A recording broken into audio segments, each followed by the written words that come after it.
I put the mobile dimension sawmill project on hiatus for a little while I get ready to do an annual on the airplane, get it ready to go for the season. I've been working on getting the hangar ready to get the A&P IA mechanic to come up. Well, one of the things I want to do in the hangar that I've been neglected for a while is put a vise in on my workbench. And this is the base for the vise. It's got these big holes in here for the mount. Well, I'm not mounting it up to do iron work or anything like that, and I don't have a whole big thing to mount it on, just a workbench out there with 2x4s on edge. So I'm just going to use 1/4-inch lag bolt for 3 of the holes on here that go into the perimeter of the workbench, and then probably a 1/4-inch bolt to go through the workbench itself, the tabletop underneath it. So this is the base for the vise. And these holes in here in the vise are 5/8 or bigger than 5/8, or they're right around 5/8. Oh, that makes it so it's kind of sloppy for a 1/4-inch bolt to hold it down to keep it from turning. So I'm going to make some bushings to go in there to take up that space, drill them out for the 1/4-inch lag bolt to fit down through them. Oh, before I do that, I had this mounted up, this slug of iron here. This is I think it's 2 3/4-inch diameter piece of 1045 that I would set up to make the mount for the blade mount on that edger blade. I've got a broach, a 7/8-inch broach to broach that out for a square hole on there to fit on that shaft for that edger blade. The broach says, well, come here, where'd you go? So the broach says to pilot that out with a 15/16-inch hole, which I've done. I've set that up on there with a 15/16-inch hole. The piece that I want to make is going to be 1 3/4 inches long. Well, I've cut this piece of round stock off of a larger piece, and it's 2.5 inches, so I got more than enough on there. And I've got my 15/16 hole put in there. What I want to do is go ahead and taper a lead in for this, so that broach has an easier start on that. I got everything set up to turn, and I'm going to taper a lead in on that hole. And then that way I get done with that, I'll take it out of the lathe, and then I'll go ahead and put my 5/8-inch stock in there to make the bushings for that vise.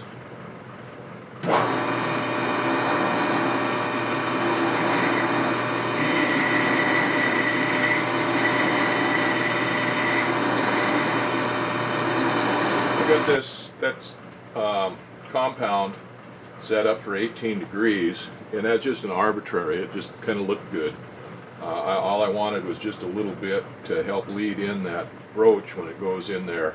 Now I'll go ahead and chamfer that a little bit. I don't know why I want to chamfer that inside edge,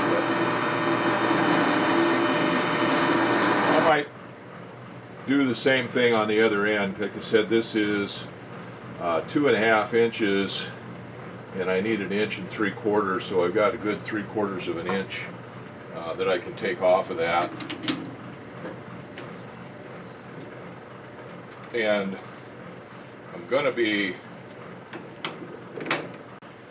welding this on, so if I have a chamfer on there that I can fill with weld to weld on there, that's not going to be a bad thing at all. That won't hurt anything at all.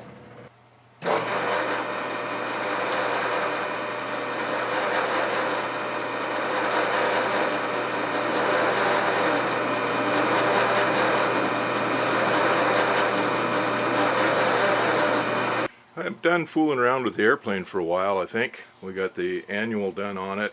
That all turned out pretty good. The guys worked on it for a couple days there and got everything all done. Cylinders changed on it, and magneto changed on it, and a new rotating beacon light. And there wasn't really much else to do on it. IA didn't like the way the throttle on the carburetor, the throttle arm, he didn't think it was closing all the way, so he spent a while working on it. Got it all fixed up. And then a couple days ago, Thursday on April 8th, we got out at 5:30 a.m., dark 30, just as it was getting daylight, and got the plane launched in the water, got it down to the dock and put up on the ramp. It's all ready to go to start working. I was supposed to start the first flight on the 9th, on Friday, and they called me up on Thursday afternoon and said they were going to cancel and I'm not sure when the first flight's going to be now. So anyway, it's all ready to go. I'm done with that for a while. I put this mobile dimension sawmill work on hiatus while we were getting the airplane done, getting it ready to go. Although I did work on the sawmill project a little bit while I was working on the airplane. The A&P mechanic was working on the cylinders, and I really didn't want to stand around there watching him, making him nervous and stuff, so I did a little bit of stuff here on the lathe for the mobile dimension sawmill. I got this chunk of steel.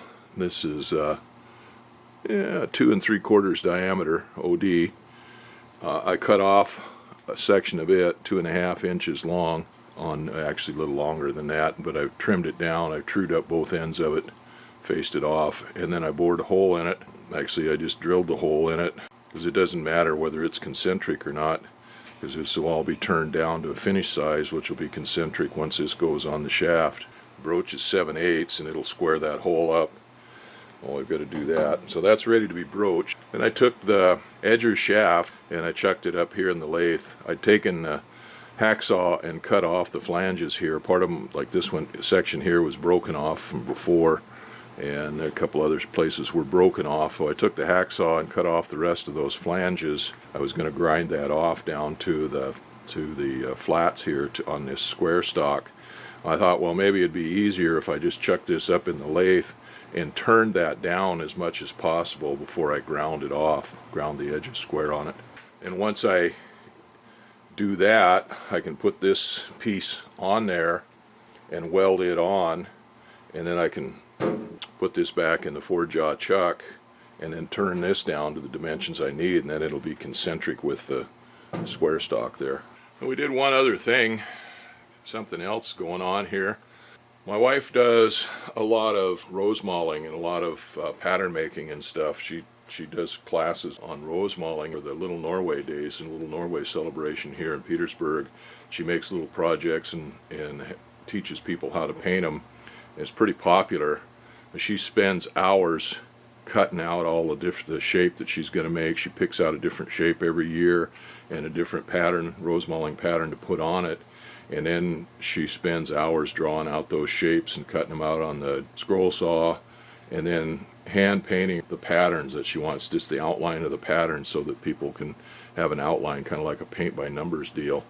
And she spends hours doing that. Well, I've seen these lasers, and I thought that would be ideal for her to etch the pattern into the wood ahead of time, and then she could do multiples of it. We could set it up with the pattern that she wants to put on there. It'll draw out the pattern she wants to cut out on the scroll saw, and then etch in the paint by numbers line so she doesn't have to do it all by hand.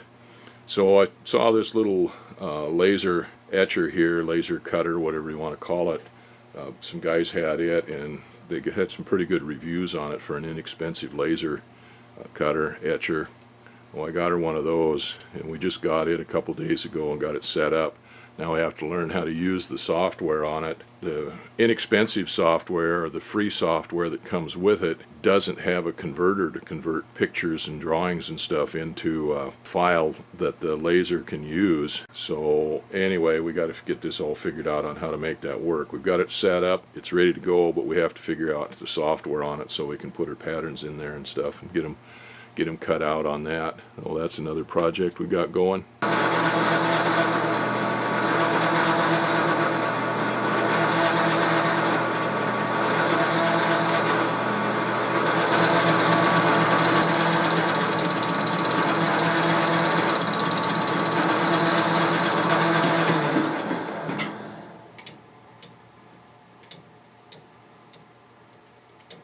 Okay, back to idea number one.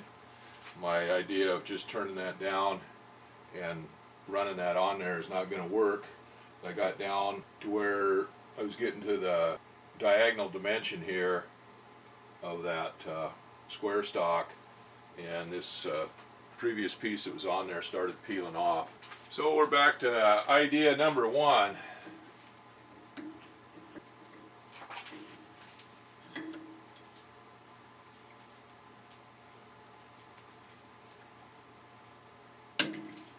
So I think I'm down now where I was just starting to get into to the edges on the square stock. So we're back to the first plan. Yeah, that's all peeling off of there.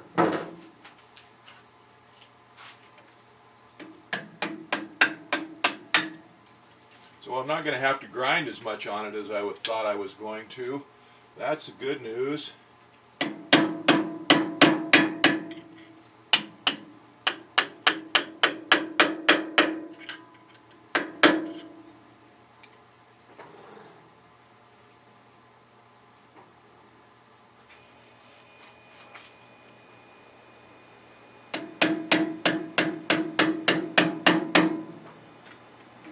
This was one of my good wood chisels till my wife got a hold of it, so it's not really hurting it anymore.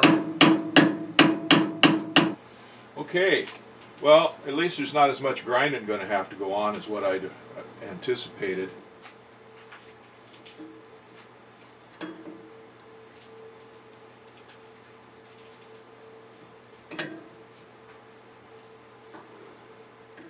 And I can do that with the die grinder pretty much, and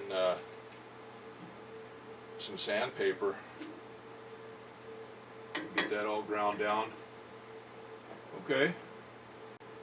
Well, I had this pretty much centered in the way it showed on here with this peeling off, all these edges coming up at the same time. It shows that I had that square stock pretty much centered in there. I'd set it up with a dial indicator and had it just as close to 0 as I could get it, and I don't have a tenths indicator, I just have a thousandths indicator, so I got it to less than a half a thousandths on a run out on this, and that shows. So I don't want to change that. So what I'll do, I've got to take that shaft out of there. I don't want to grind on it on here in that lathe. I'll take it down to shop to grind on it. What I'll do is just loosen up these two jaws here, slide that out of there, and then when I put it back in, I can tighten these two back up, and that'll be back to where it was. Pretty doggone close. Hopefully close as this old farmer can get it anyway. Alright, well, we're back to plan A. Actually, plan A would have been to take it apart and not screw it up, but back to plan B then. I brought this setup. This is the broach, and there's my slug down there. I got it down on the lowest position on my 20-ton press. This is just a 20-ton Harbor Freight Central Hydraulics made in China press. So there was quite a bit of room in here between the end of this press shaft and the top of the broach. Oh, I got this slug that I made here for pressing out bearings to fill that distance, fill that gap. I wanted to make a socket to fit over the top of that, but I didn't think about it until I'd already had the lace set up to do the shaft there, so I didn't want to disturb that setup to do that, so we'll have to do it this way. So I've got that broach put in there. I put a big lead in on it, and then I put lots of cutting oil on it, so it's going in there pretty easy now. And I'll have to redo this several times, I suppose, because that doggone thing's almost 3 feet long, that broach.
I need to put something underneath that so when that broach falls out of there, it doesn't get all burred up and stuff on that steel under there.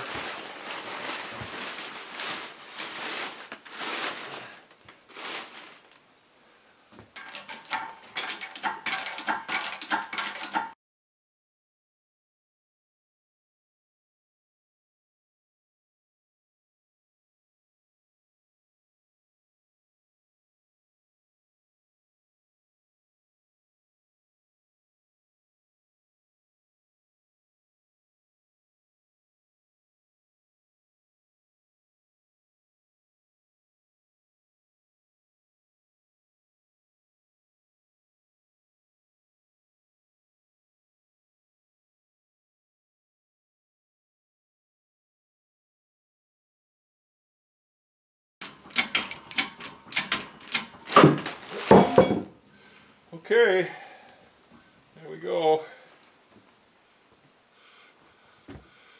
Square hole out of a round one.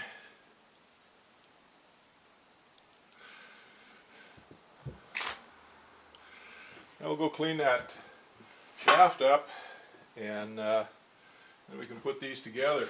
Well, that thing did its job. So I'd made a pretty good chamfer going down in there to get that thing started in there good. I don't know whether I needed it or not, but it went in there really good like that and fed right on through. So you can see there's just a little bit of round there where it's the hole is just a little bit bigger than the square stock on the flats. But all in all, that's almost a square hole.